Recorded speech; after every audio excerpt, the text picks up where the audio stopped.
بسم اللہ الرحمن الرحیم۔ السلام علیکم ورحمۃ اللہ وبرکاتہ۔ دوستو، آج کا جو وظیفہ ہے یہ بہت زبردست ہے۔ ایک تو تمام قرضوں کے لیے ہے، قرضوں کو اتارنے کے لیے بہت زبردست وظیفہ ہے۔ اس طرح تمام مالی پریشانی کے لیے، دولت کی پریشانی کے لیے، کاروبار کی پریشانی کے لیے، گھریلو پریشانی کے لیے، کسی بھی حاجت ضرورت ہو تو اس وظیفے کو پڑھ کر اللہ جل شانہ سے دعا مانگے، اللہ جل شانہ وہ تمام مسائل حل فرمائے۔ قرآنی آیات ہے سورہ مومنون میں سے، اس کو صرف 70 مرتبہ پڑھنے ہے روزانہ۔ اور یہ عمل حضرت مولانا الیاس رحمۃ اللہ علیہ نے حضرت مولانا زکریا رحمۃ اللہ علیہ کو فرمایا ہے۔ مولانا الیاس رحمۃ اللہ علیہ تبلیغ جماعت کا سب سے بڑے امیر، اور ان کے برکت سے اللہ جل شانہ نے پورے دنیا میں ہلچل مچایا۔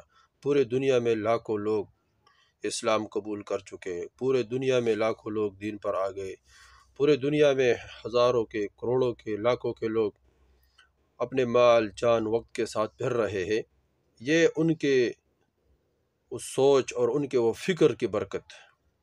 تو ایک دفعہ یہ مولانا الیاس رحمۃ اللہ علیہ نے مولانا زکریا رحمۃ اللہ علیہ کو یہ عمل فرمایا۔ مولانا زکریا رحمۃ اللہ علیہ شیخ الحدیث، جس نے بہت کتابیں لکھی، اس میں سب سے مشہور کتاب اور سارے دنیا میں پڑھنے والی لاکھوں حضرات اس کتاب کے فضائل اعمال، مولانا زکریا رحمۃ اللہ نے یہ کتاب لکھی ہوئی۔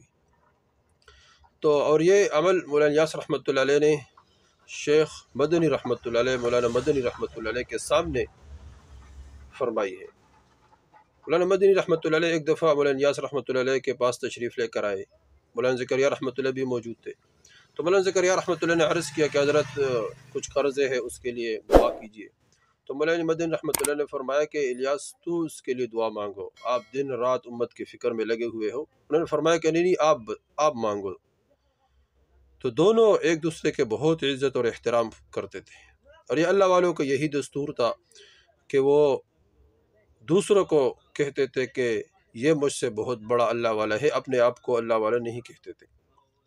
تو اس طرح وہ حضرات اس باتوں میں تھے، اور یہ حضرات ان پر قرض اس لیے چڑھتے تھے کہ یہ لوگوں کے لیے قرضے لے کر لوگوں پر خرچ کرتے تھے، کوئی حاجت مند آ جاتا تھا، اپنے پیسے تو ہوتے نہیں تھے، ان کے لیے قرضے لیتے، ان پر خرچ کر لیتا۔ مہمان آ جاتے، اس طرح اللہ والے آ جاتے، اس طرح علماء آ جاتے، طلباء آ جاتے، ان پر خرچ کرتے تھے، تو اس طرح قرضے چڑھ جاتے تھے۔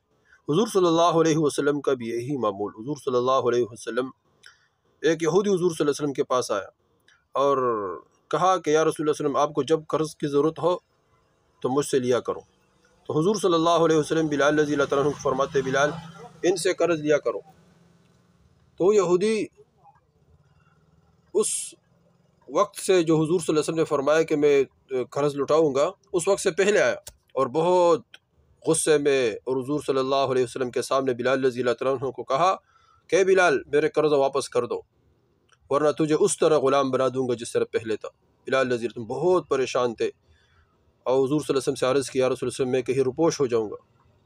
فرمایا کہ میں نے سامان باندھا اور اپنے سواری کو تیار کر دیا، تو صبح اذان سے پہلے ایک آدمی دوڑتا ہوا آیا کہ بلال اللہ جل شانہ نے انتظام کر لیا۔ حضور صلی اللہ علیہ وسلم کے پاس سے میں آیا تو حضور صلی اللہ علیہ وسلم کے پاس بہت سے مال آیا تھا۔ حضور صلی اللہ علیہ وسلم نے فرمایا کہ یہ کسی نذرانے کے طور پر بھیجا ہے، بلال اس کو اپنا قرضے میں بھی دے دیو، اور اس طرح لوگوں پر، غریبوں پر خرچ کیا کرو۔ اس طرح تو یہ لوگ اس طرح کرتے تھے، صحابہ کرام رضی اللہ تعالیٰ عنہ، انبیاء علیہ الصلوۃ والسلام، اس طرح حضرات اس طرح کرتے تھے کہ اپنے لیے نہیں، لوگوں کے لیے قرضے لے کر لوگوں پر خرچ کرتے تھے۔ دوستو، وہ کون سا وظیفہ ہے جس کی وجہ سے ہمارے تمام مالی پریشانی، اس طرح رزق کی پریشانی حل ہو جائیں گے؟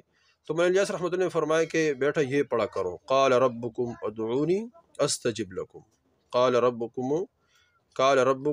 ادعونی استجب لکم، فرمایا یہ پڑھا کرو، اللہ جل شانہ بندوبست فرمائیں۔ تو یہ روزانہ جو آدمی 70 مرتبہ پڑھے گا، سورہ مومنون 60 نمبر آیات ہے، تو انشاءاللہ اس کے تمام مالی پریشانی اللہ جل شانہ دور فرمائیں۔ دوستو خود کرے، آگے شیئر کرے تاکہ سب کو فائدہ ہو جائے۔